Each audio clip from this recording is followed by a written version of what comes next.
Okay, so I will call the April 28th meeting of the Public Safety Committee meeting to order. And Chief, you'll take the roll. Now I assume you've got that all done. So we'll move to item 3, the minutes from February 24th. I'll entertain a motion.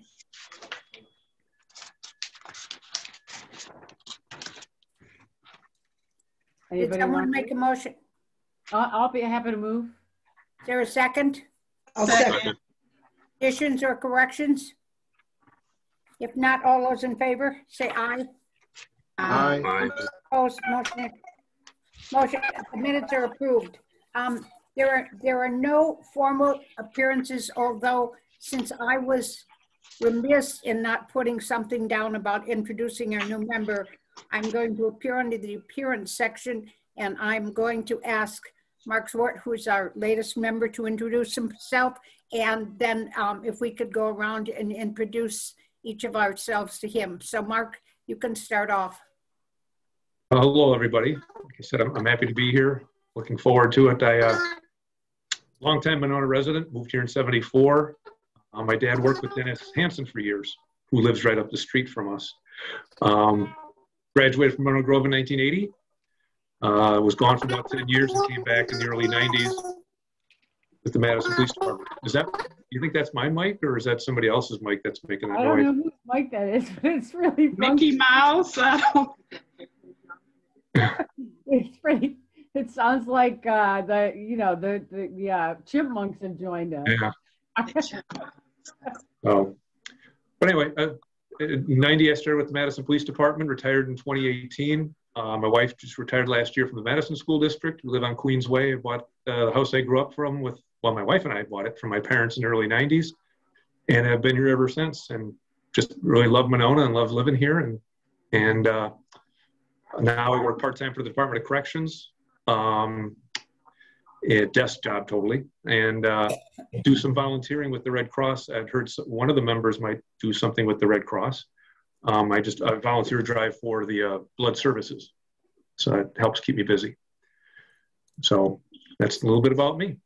So Nancy, start off and we'll go around. Sure. Nancy Moore, Alder, just reelected Alder to my 3rd term. Live on Winnequa, and my day job, I'm an independent consultant for conservation organizations all over the United States. Oh, and Mark, I remember when your dad was on the school board, and as I recall, you were a basketball star. Oh, that was a long time ago. Yep, well, that's how old I am. Yeah, I do some refereeing of basketball now, so I kind of stay in it a little bit. Keeps me busy in the winter. Larry? I'm Larry Reed. I've been on the Public Safety Committee for about 7 or 8 years. I was a member of the fire department here in Monona for 30 years. And for 28 years, I worked for the Wisconsin Division of Emergency Management. Retired about 8 or 9 years ago. Angela? Hello, Mark. My name is Angela Davis, and I'm a newer member of the committee too. I have been here since, I believe, November, December, and I have been a Monona resident for 6 years now, and I am the development director at Madison Community Foundation. Thank you. Chris? Hey, Mark, Chris Henderson. I've been on the committee here now for almost 1 year, and live on Winnequa, not too far from Nancy. During the day, I work right over here at M3 Insurance off of John Nolan Drive. And he too grew up in Monona. Correct. Connie?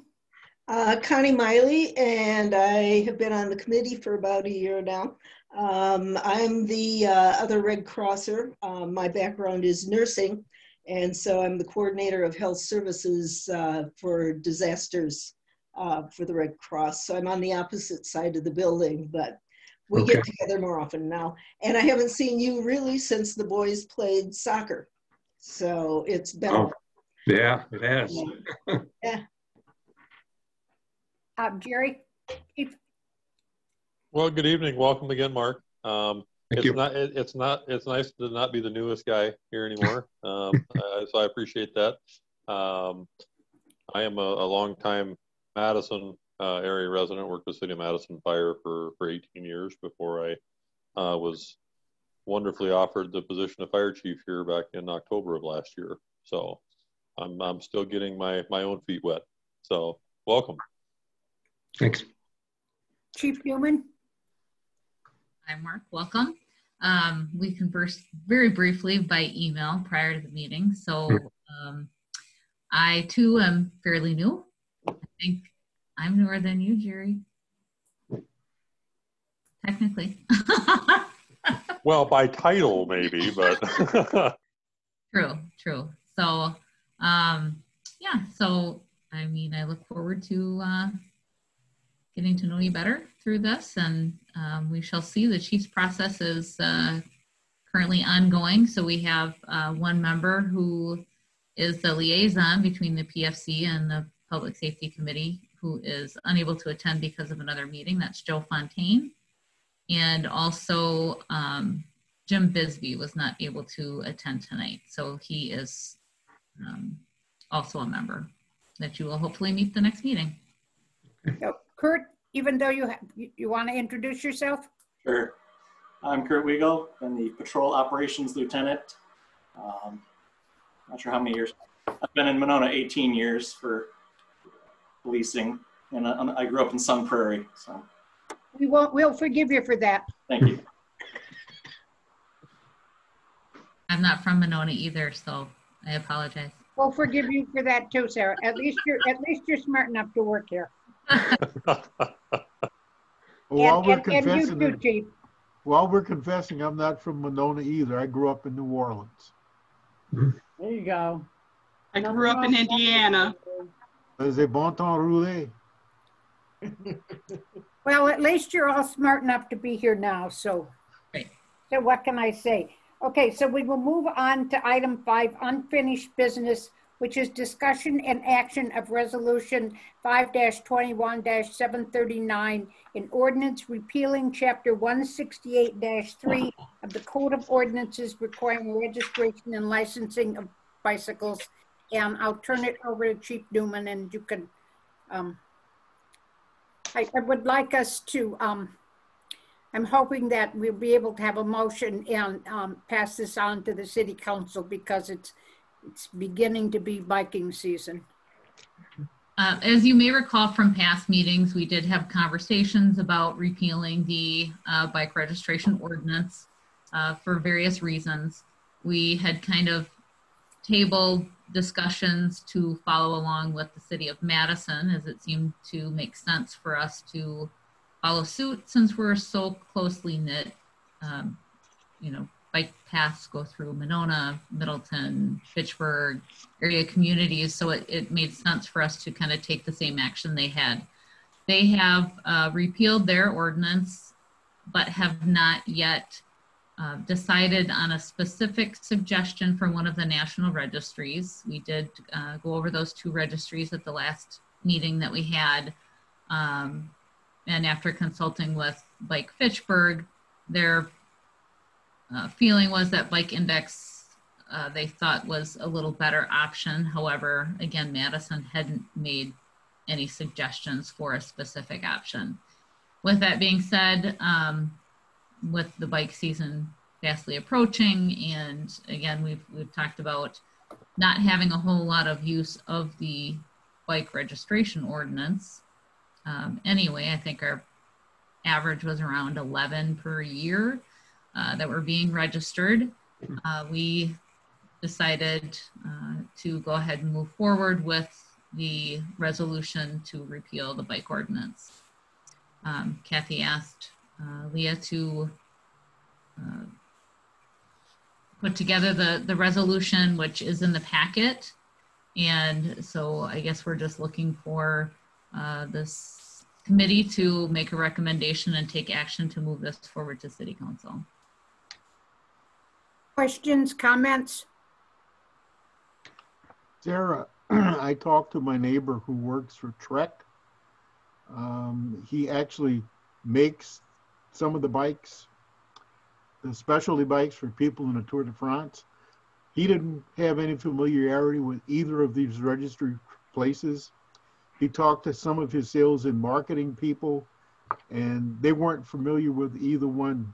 So I guess we have no recommendation from them. And I expect that we don't have to act on recommending any of the registrations this evening, because we'll sort of wait and see what Madison and other adjacent communities would do. And the only thing that the resolution is about is not requiring licensing. And it seems to be the way to go. And the one question that I asked Chief Dillman was, well, if you're going to stop someone who's riding a bike for example, for running a stop sign, you know, how do you identify who they are if you don't have a license? I mean, and she didn't seem to think that that was a problem. No, I mean, frankly, even if somebody did have a license on their bike, it doesn't mean that they're riding their own bike, and it would, you know, take us time to go look up any registration that they might have anyway. Generally speaking, we don't have a whole lot of issues with people refusing to identify themselves if they're biking. They don't generally have their driver's license with them, but. And it seems that it is, it creates work for the police department, and I'm not sure there's a benefit that makes it worthwhile, which is why we are suggesting eliminating. I mean, there's a fee for it, but the fee doesn't even cover the cost of administering the program, and we don't need it for anything. So why have it? You know, it's a law that we don't need to have on the books. That's the idea. And I think many other communities have come to this conclusion. I think Minneapolis has gotten rid of it. Madison has now gotten rid of it. So if you agree with this or want to pass it on to the council, a motion would be in order. Make a motion, Kathy, Chris. Is there a second? I'll second. Discussion? All those point out that it's probably, given that there were an average of 11, given the size of the Henderson family and his attraction to toys, probably all 11 is are in this garage. So, all those in favor signify by saying aye. Aye. Aye. Opposed? Motion carries. The next item, discussion of street safety for cars, bikes, and pedestrians. And I put this on because this has come up increasingly, and part of it was spurred by the stop sign that was put on at the corner of Winnequa and Nichols. And there's stuff that's going to be going on at Nichols. And we have more pedestrians, since COVID, we have more pedestrians, we have more bikers. And so what do you do to make the streets safer? And our options are stop signs, which are not supposed to be used under federal guidance to slow traffic. So that's, there are speed humps, which and there are different kinds of speed humps. There's enforcement. There's all kinds of things. And so we need to have, and Public Works will be looking at this, and sometimes we advise them. So I guess, you know, what I'm looking for is a community discussion, but starting a discussion here about what do you think works? What do you think is effective? What do you think, Monona? Oh, I forgot, we could do sidewalks as well. We could do that. So I guess I'd like all of you to chime in and talk about what you think works and what you think the problems are. And if you have any Solomon's wisdom about how we can make our streets safer for our little kids and our old ladies. I don't care about anybody else. This old lady, it's been really rough just driving through or walking the dog through the streets in the last few weeks. It's been awful. I've noticed a lot of people not going the direction that they're supposed to. On the streets, we have signs for bikes and what side of the street they should be on. But there's a lot of dog walkers and especially the people walkers that are walking on, you know, all sides of the street and everything, which makes it difficult for everybody. So I'm wondering if we could have some signs like we do for the bikes or something to let people know what they should be doing and where they should be going, even in a newsletter. Well, I mean, and there, we can promote stuff in terms of education, but, you know, I don't know. Yeah. That's from other people. Well, I would agree with something. I don't have the answer right now, but the walking, I think, is the big thing. I know we go for walks quite a bit. We love the fact that there aren't a lot of sidewalks. I think that's kind of what I like that about Monona. I like that about Queens Way.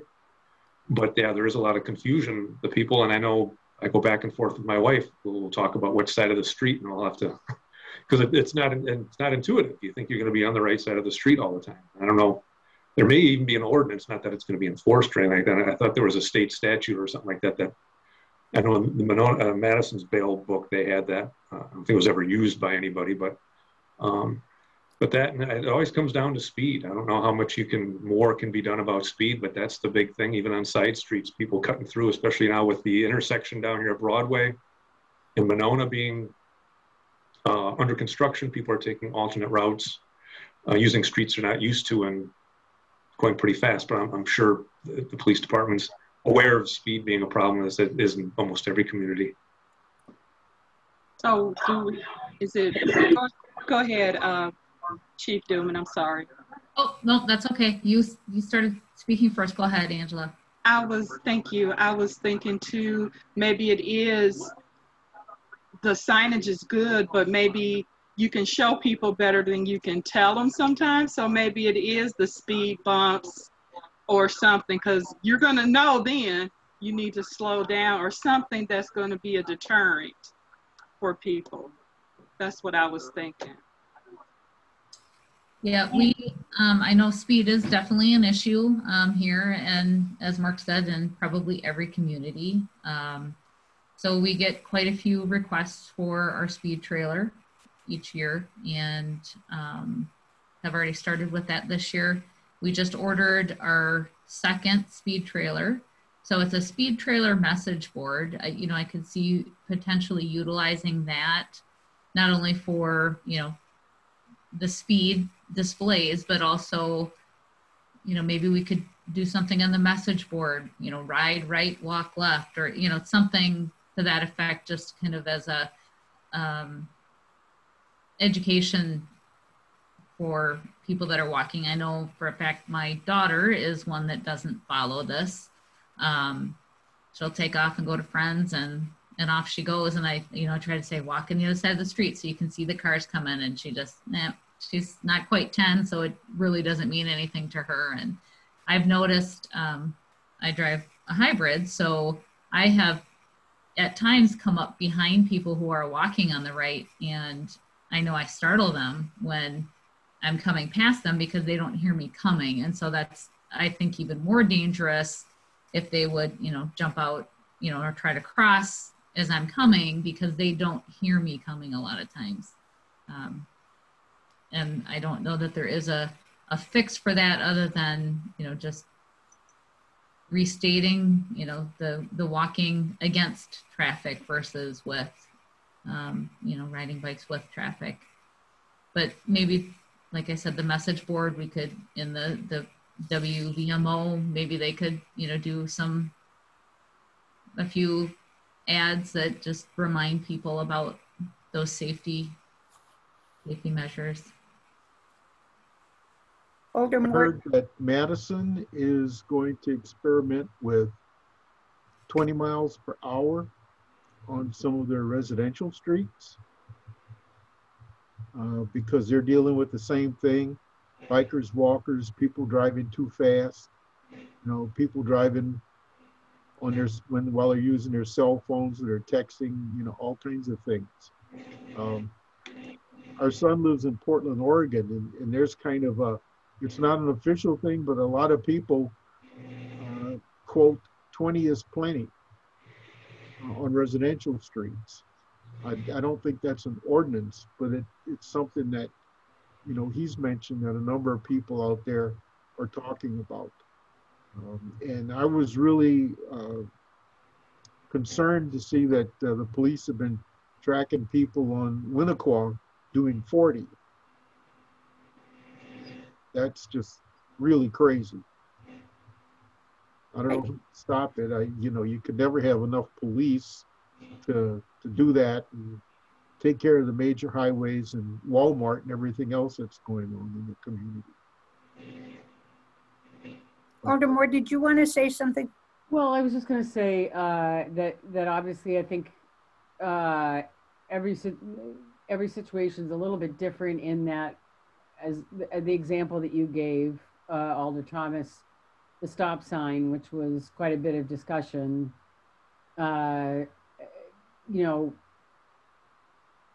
included a discussion about speed, but a primary reason why the stop sign was chosen by Public Works was because of the sight lines as much as the speed, which wouldn't be solved by on that particular corner, you know, that doesn't get solved by a speed bump, you know, because it's a big issue in terms of sight lines at that corner. But otherwise, I would say, you know, I think an educational effort of some sort would be worth it, across multiple channels to remind people. I mean, I've certainly appreciated our fire department posting on their Facebook page on a regular basis tips about safety.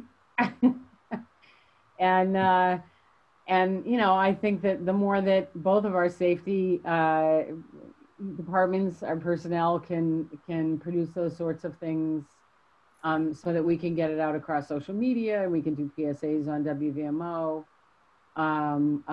maybe do an article in the Heralds, you know, now that we're hitting the warm season and there are more people biking and more people walking, kids out of school for the summer, going to the skate park, whatever, reminding people, you know, I think it's worth the effort to do a kind of systematic, routine, regular reminder to everybody of that. And I do think that sidewalks in some areas, as per the bike ped plan, which is to say not sidewalks everywhere all over the city, but in those areas that we talked about in terms of going as priorities, in terms of going,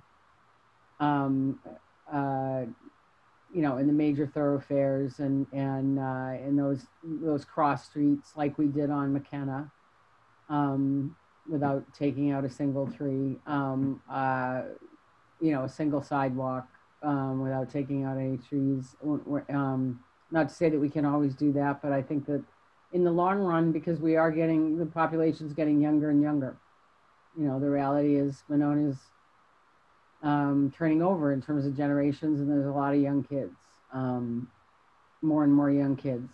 And as Kathy said, really, you know, between our elderly population and the young kids in town, it's a lot. And I would say that the education should also be directed not just to walkers or to cars, you know, around the speeding issue, but definitely to cyclists as well, because they're supposed to be following the rules of the road. And as we've talked about before at this meeting, our cyclists are not very good at that.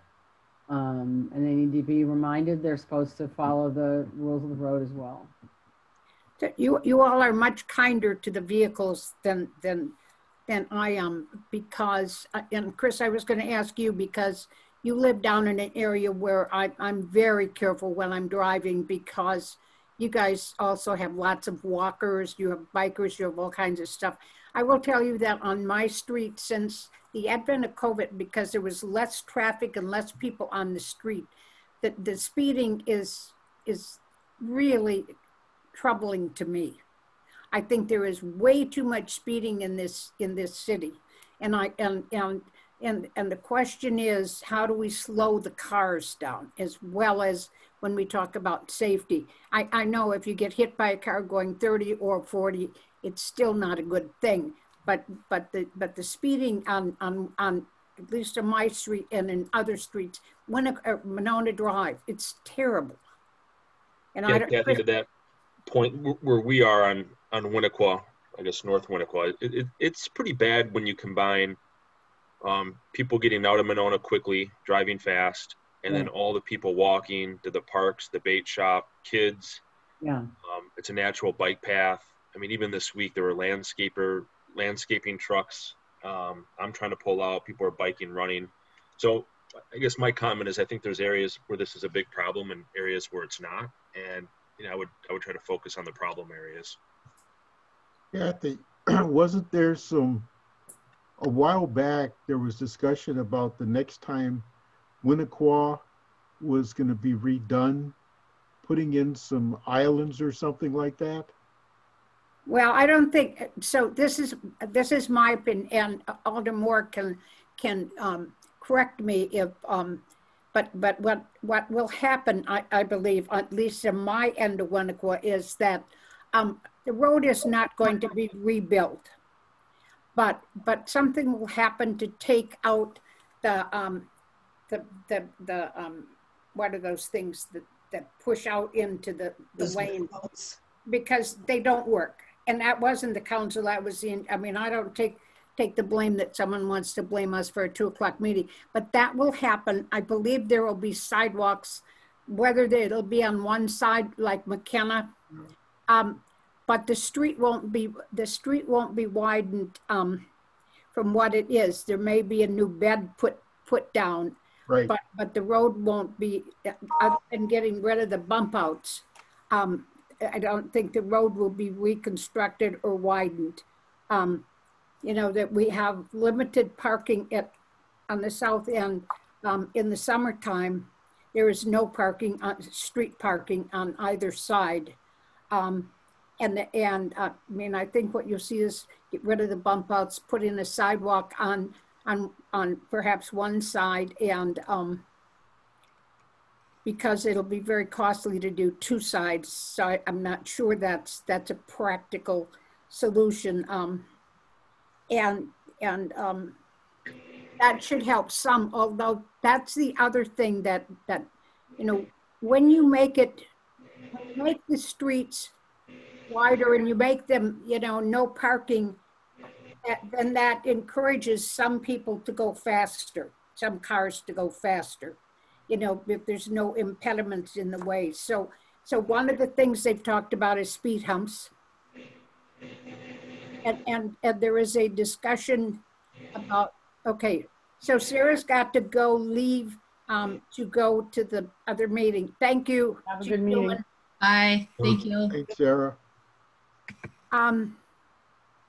So they've talked about speed humps, although that's the other thing that's up for discussion is what kind of speed humps. There are some people who like the McKenna Road ones because they slow you down, but it's not such a jolt like some of the ones in Madison. There are other people who think that they are not effective because they don't slow down enough cars enough. So I don't know if you have thoughts on that, but and there will be a move to put speed humps on some streets to slow the cars down. There is, just as a point of information, we did approve in this year's budget speed humps on Winnequa, Chris, on our end. You know, there's one that's going on between my house and your house on your side of Outlook. And then another one that's going over by Waterman and the ice cream and bake shop, because even though the speed limit is actually reduced to 15, when you take the corner by my house, it's deadly. because people, it's a straightaway, you know, once you take the turn before you get to Stonebridge, it's a straightaway all the way down to Outlook, and so the cars really, and in the summer, it's a steady stream of bikers and walkers going to the ice cream bake shop in Schluter. And from the other direction, same thing, coming off of Dean. So hopefully those will help, because the fact that they lowered the speed limit to 15 really hasn't helped that much. Kurt, Chief McMullen, go ahead. I just want to pipe in on the speed humps, or the speed tables that are going to be put on Winnequa. I would really like to get a look at those before they're installed, because unfortunately, for the fire department standpoint, speed bumps, the higher you make them to slow the vehicles down, they will wreck the fire trucks. Right. They will absolutely tear apart the compartments in the fire trucks. It doesn't matter how slow we go over them, because I've got equipment that weighs upward of 100 pounds that's hanging in compartments, and those type of bumps, if they're too steep to really slow cars down, it'll completely wreck the shelving and the way the tools are hung in the compartments. And there's nothing we can do to prevent that, unfortunately. Like I say, I'm interested in seeing the design of the speed bumps before they get installed, if possible.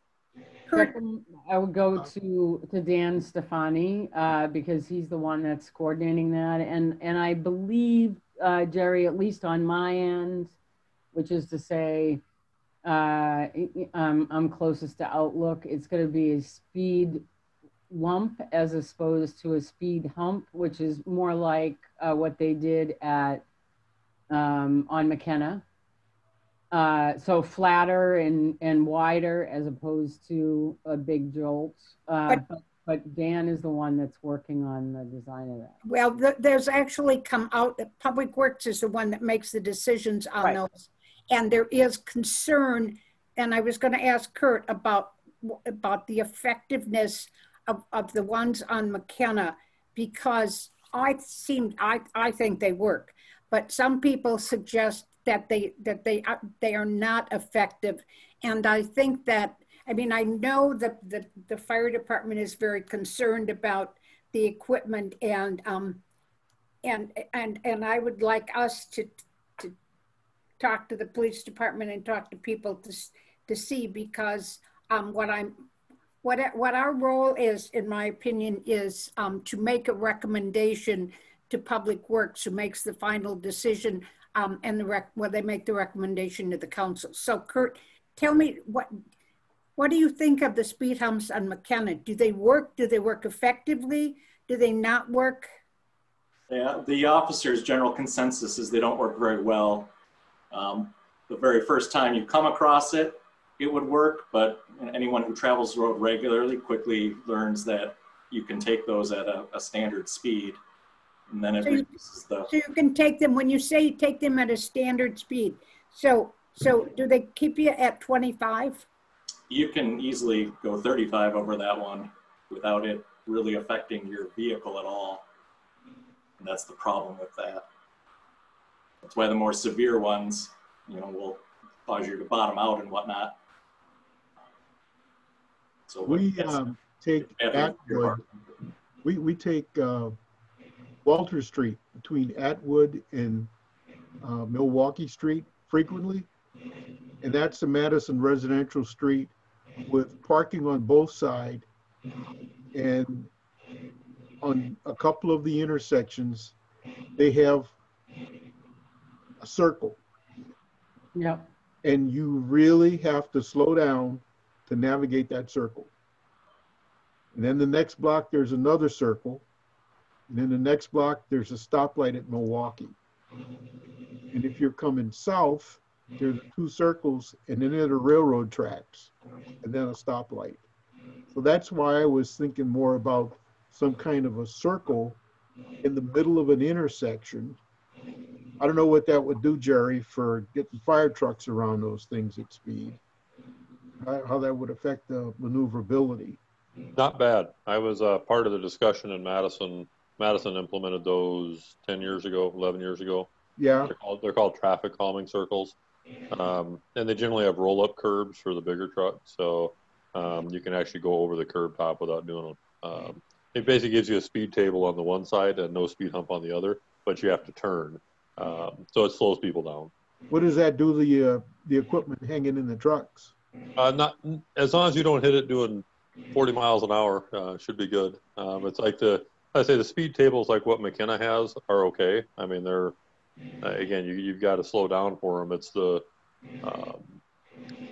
true traditional speed humps can be kind of difficult on fire apparatus. The problem, and I agree with you, Larry, that that's a nice option in those Madison streets. One of the challenges is that if you're talking about South Winnequa or North Winnequa, you don't have very many four-way streets because Winnequa, they've got the lake, so there's no street that goes through. So you've only got a cross street on one side of that, which makes your ability to do that roundabout thing more, I think, more difficult. Yeah.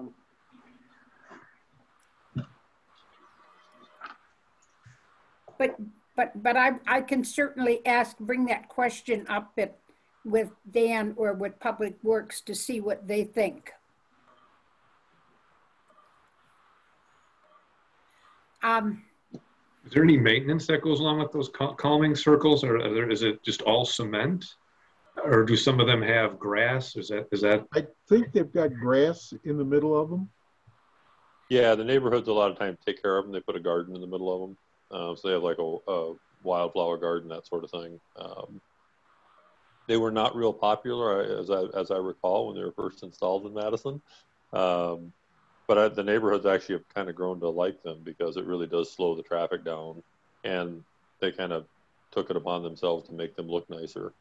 So they actually got a lot more popular, I think, than when they first started. I will say, whatever decision is made, we will deal with as well. So as long as I can have a voice in the conversation, if it ends up with the bigger speed humps, then we will deal with that. We can see what we can do to better secure things in the truck if we need to. But if we can do something less severe, that'd be great. But I also am aware of how fast people are driving in town. So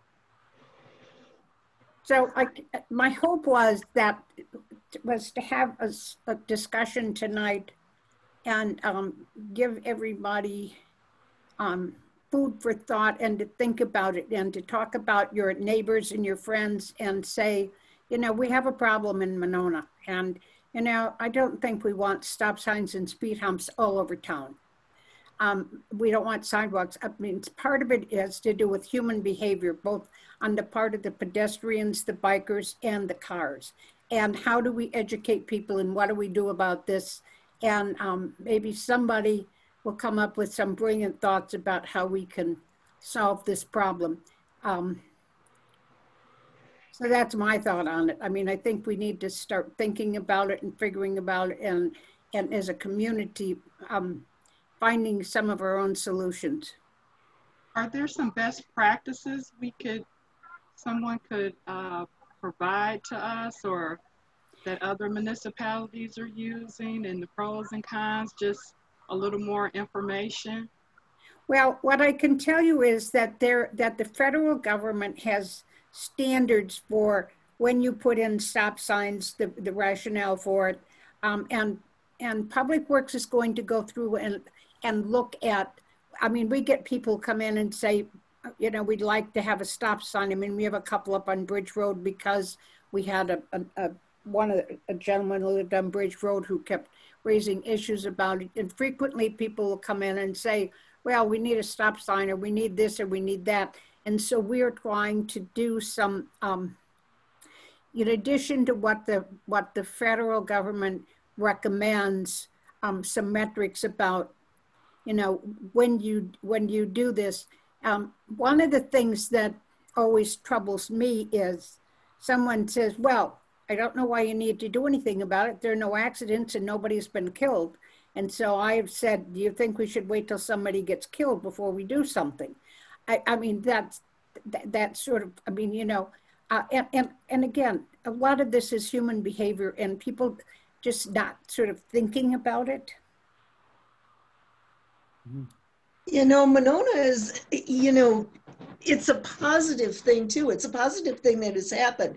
It's gotten busier and busier because of COVID. And there are so many positive things about the walking and the exercise. And I'm wondering, you know, for the future, at one point there were grants available to cities to become healthy cities and plan around that for a long-term type thing. And I'm wondering for the long term, if we shouldn't be promoting the healthy behaviors that we've got of the walking, the running, the biking, and all of that. And like you say, somehow do that, but come out as a promotion that this is great and Monona is wonderful in doing this. And then get into the public education of how we can do that better in Monona. And maybe it would be, you know, speed limits that are less and everything in Monona, you know, as a special city. I don't know. It's just, you know, it's a negative, but it's kind of a positive thing that, you know, we'd like to continue. We've gotten closer to neighbors. We've all gotten closer. Everything is nice on that. Oh, I think that what is going on is terrific. I think it's good for everybody because I think people get friendlier. I think it's healthier. I think it is perfectly wonderful that people are doing this. We just have to make sure that people are feeling safer and doing things in a safe way, and modeling for the children. That is the other thing. And people don't want, I mean, the solution would be a sidewalk on every street. That I don't think is a good solution. I mean, because I think this community, it would not be excited to have that happen. I think they like the charm of the city the way it is. So how do we maybe change human behavior? All of them, peds, bikes, cars. And then we have to deal with, in my opinion, because I live in an area where if you live on the east side of Madison and you're trying to get to work, you come down Owen or you come down Frost Woods and you take Winnequa out to Bridge, and many of those people, I mean, there are enough cars that if everybody in Monona drove by my house, there'd still be more cars than that going by. And there are people who come in from outside of our community, and how do we train those people? So unless you have something to add now, be thinking about it, because I'll probably put it on a future agenda to see if anybody has had any strokes of wisdom in between meetings. Okay, does anybody else have any other comments? No, except for Alder Thomas, you may or may not have noticed since you were chatting that Jerry gave us some links to Madison's traffic calming and other, so it's in the chat. So there's plenty of links in the chat for people to look at what other people are doing. Thanks, Jerry. Yep. Thank you. Yep, I appreciate that, Jerry. Okay, we will do, does anybody want to give, I'm going to combine financial reports and your monthly reports all together. You can start, Jerry. Okay. Well, good evening again, happy people. I always enjoy these meetings. So I'll start on the financial side. Budget-wise, operational budget-wise, we're looking fine. For expenditures, revenue is actually starting to climb like I hoped and expected it to when I started working on the EMS billing late last year. For the first time in, I think, 14 months, is as far back as I went, we actually exceeded the average we need to have to be able to hit our revenue targets in March. So looking forward to seeing what April brings. April's been very busy. Between fire and EMS, I think we're at 175 calls this month. Just been a crazy month. The staff volunteers, the volunteers are putting in a ton of hours, which is fantastic. We have we've made some big strides on cross-staffing Medic 62. So generally speaking, as long as I have my 3 full-time staff on, if I have anybody else with an EMS license, that's comfortable running as a EMT currently. We're working on getting them checked off, but we have several that are comfortable with it. Last night, Medic 62 went out, captured a call that we would have missed otherwise, critical seizure call that they managed to catch. I think in April, we've caught 4 or 5 calls with 62. And as we have more success with that, more people are interested in doing that. They see they can actually go out and get patient contacts and actually make somewhat of a difference beyond the fire side of things. We're going to be doing a volunteer process opening up May 5th, running through the 26th, with the idea of bringing on people July 1st. I already have 6 applications in hand. I expect to get maybe 4 or 5 more, and we're going to look to bring on about 5 people. We'll run another process at the end of the year, and so we're going to run two processes a year, one in the summer, one in the winter. So as we bring people on, they don't get lost in the cracks, so to speak. As you bring people on one at a time, it's very easy for them to get lost because there's nobody that they started with to help them out. We do have 3 members that are going to finish up EMS basic class in 2 weeks. So we'll get 3 more licensed EMTs on the department.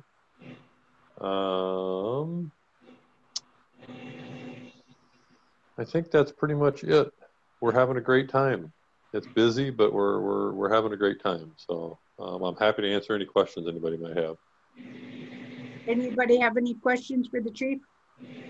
I'm just curious, when you said you're really busy, what's predominantly the types of calls you're going on? EMS calls run about 86% of our calls, maybe a little bit lower now. Fire call wise, we've had in April, I think we had 2 structure fires, mainly car accidents on the fire side of things. The narrowing of the lanes on Highway 12 has been difficult.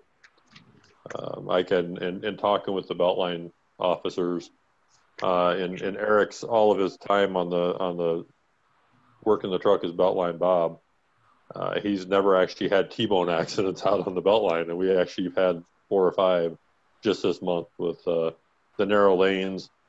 We talked about speeding in Monona. The speeding on the Beltline is even worse. We kind of laugh about it, but it's what happens when you narrow a river between the banks. It speeds up, and that's exactly what's happening. The roads are narrower, but people are going faster. So car accidents, a lot of fire alarm calls, and a metric ton of EMS calls. Did I see that Dane County is looking at providing increased enforcement on the Beltline? Yes, I heard they're going to have 5 squads running the Beltline to try to deal with the speeding. I do not envy them, Kurt. It's like there's no place to safely pull them over. Yeah, I was just going to say, how do you pull people over? I mean, yeah, I saw a news article that there was a grant for, I believe it was 3 hours a day, 5 days a week for the sheriff's department to be out there. So, okay, any other questions for Chief McMullen? If not, Kurt, do you want to give us a police report? Yeah, Sarah typed me a note that said for the financial update for PD and dispatch, we're on track to be on budget. And we recently paid a large invoice for our service contracts for the record management system. One thing we are facing, we have 2 officers that left us toward the beginning of the year. I had run 2 separate processes now, and we are just not getting quality or quantity of applicants. So I'll be reposting again in a couple days here. See what we can get. With all the national attention, a lot of negativity, it's affecting us. Who would want to be a police officer these days? It's pretty wild. Are you, a question, are you advertising in diverse publications? Typically, we just advertise on our website and WileyNet. It's kind of the state's one-stop shop for police jobs. So other than that, currently, no. I'm thinking maybe that's something to look into. Definitely. As job openings come up. because everyone's not going to know that these opportunities are available or to look. Angela, do you have any, or do you have, or do you have access to what would be good resources that they could advertise in? Madison 365 online publication. And they may even do an article about it. Is it on social media that we're hiring? We're looking. I would think perhaps some of the nonprofit organizations that have young people, or colleges and universities that have criminal justice programs. I'm just thinking off the top. This is totally off the top of my head. You know what else, Curtis? I think there's a Hispanic or Latino Chamber of Commerce and site. Black Chamber of Commerce, Black Chamber of Commerce, Latino Chamber of Commerce. Excellent. I would also say, Kurt, that you know, when we use the search firm for the police chief search, where we were successful in getting a very diverse pool, at the public hearing that they had initially to talk about what we would be looking for in a police chief, the firm that we used read through an entire list of publications that they advertised in, and they were specifically asked by us to reach out to a wider swath than they traditionally have. So I'm sure some of the publications that Angela's already mentioned, and then others have already mentioned in there, but I'm sure there's others there too, because they had I mean, not to say that you have to do all of them, but it was a much broader list. And then also Chief McMullen met with Nehemiah and to talk about his recruiting and how he could diversify his force. And I would certainly recommend that you reach out to Nehemiah as well, because I'm sure that they would have, you know, they're all about empowerment of young leaders in their community. And so I'm sure they would probably have some suggestions, as they did for Jerry, in terms of reaching out to others, and they'd be happy to talk to you. There's also a couple of Native American, at least one newspaper that goes out to all of the tribes, and some of them have, I mean, they have police officers and you know, experience. So there are some options there. So just, I think a lot of those suggestions are awesome, but the people I'm talking to in the other agencies, this isn't specific to Monona trying to recruit these days. It's hitting every agency out there. It's going to be tough going for everybody. Yep. To recruit, like you said, you know, quality officers or people that you'd want to have wearing a Monona police uniform.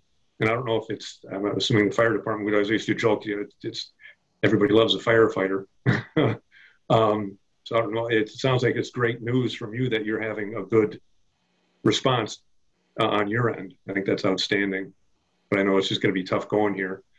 But yeah, those suggestions are great, but I would just wonder how many other agencies are going to do that, and it's going to be tough going for the next few years, I would think. Everybody's going to be doing that. Mm-hmm.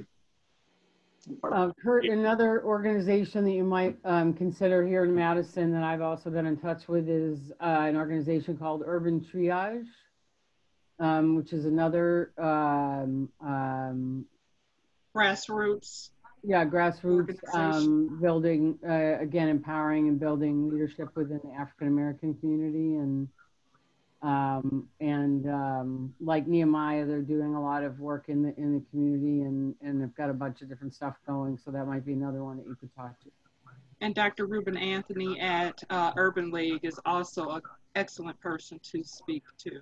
Yeah, Curtis, as I'm thinking about this, I mean, I will talk to Brian, because I think the city should send out to all of the department heads places where you can access to deal with people, to make sure that people of color know about our openings. It's not just the police department, but it's public works, it's park and rec. And if the community is, if we are serious about inclusion, we need to make resources available to staff to be able to access this. And Jerry, you wanted to say something.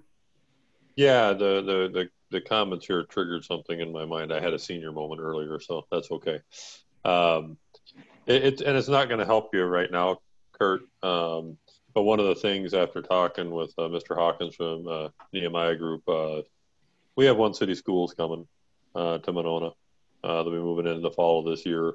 By 2024, they're going to have up through senior level classes at that campus. 885 kids, I think, is what their goal is in the next few years. So I've already reached out to the COO to try and get a early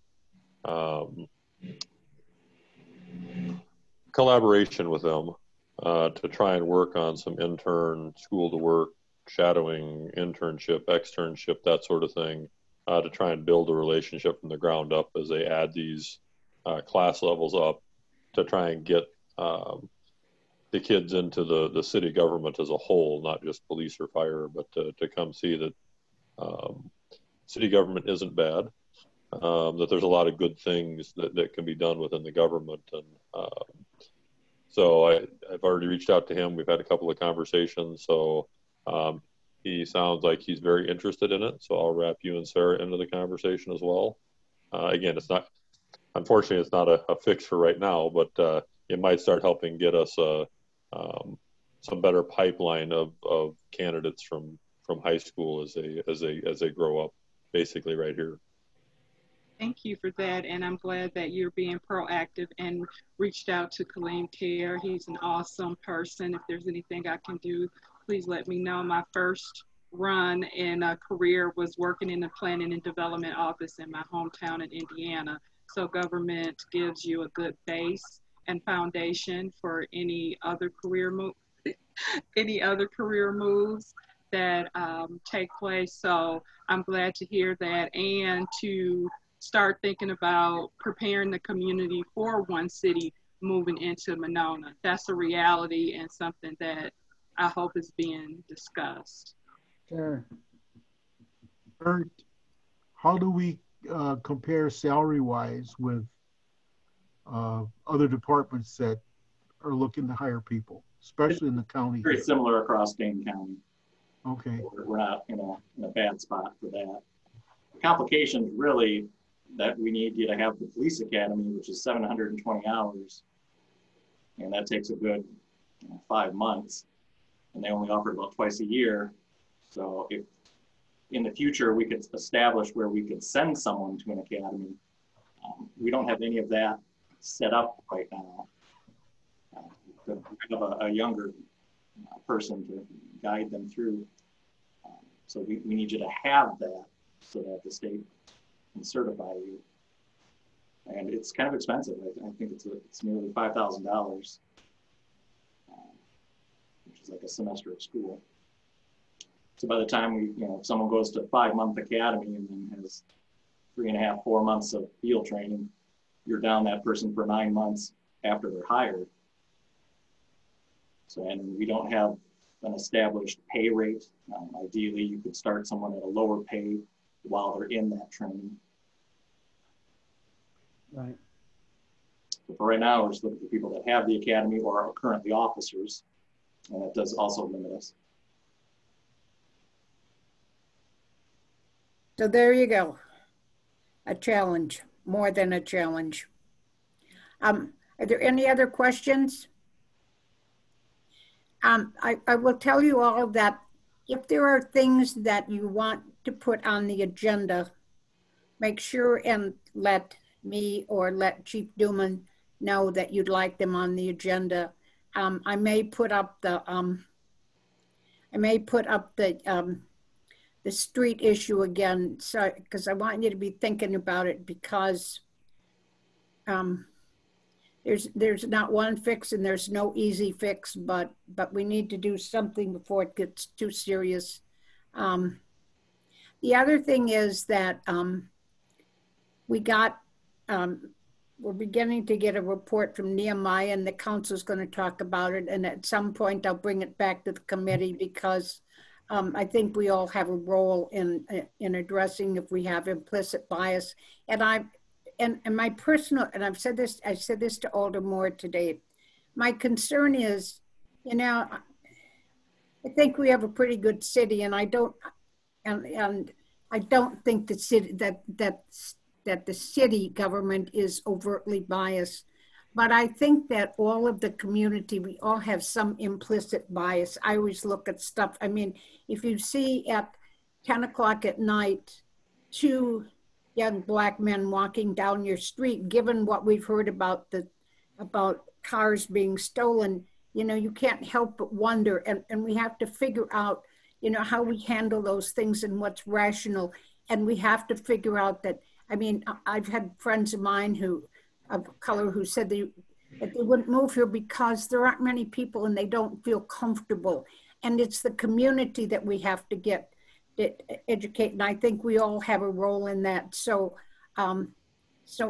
when that comes out, I'd like us to talk about it and see if we could be part of the solution. Angela. And my thoughts when I think about 2 young Black men walking in the neighborhoods at 10 o'clock is I hope they don't get shot or the police are called on them. Yeah, well, and someone calling the police on them that's the problem. I absolutely agree with you. You know, that you shouldn't be sort of surprised by that as a neighbor. You know, this is a terrible, these are very challenging times we're in, and I think we all have to be part of the solution. So having said that, I have nothing more to say. Does anybody have any final comments or questions or concerns? Because if not, a motion to adjourn would be in order.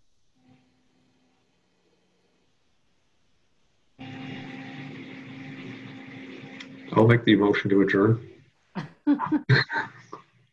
Second. All those in favor? Aye. Aye. Opposed? Thank you all. Have a good evening and a good week, and we'll see you in a month. Have a great night, everyone. Night, everybody. Bye. Be Night. safe.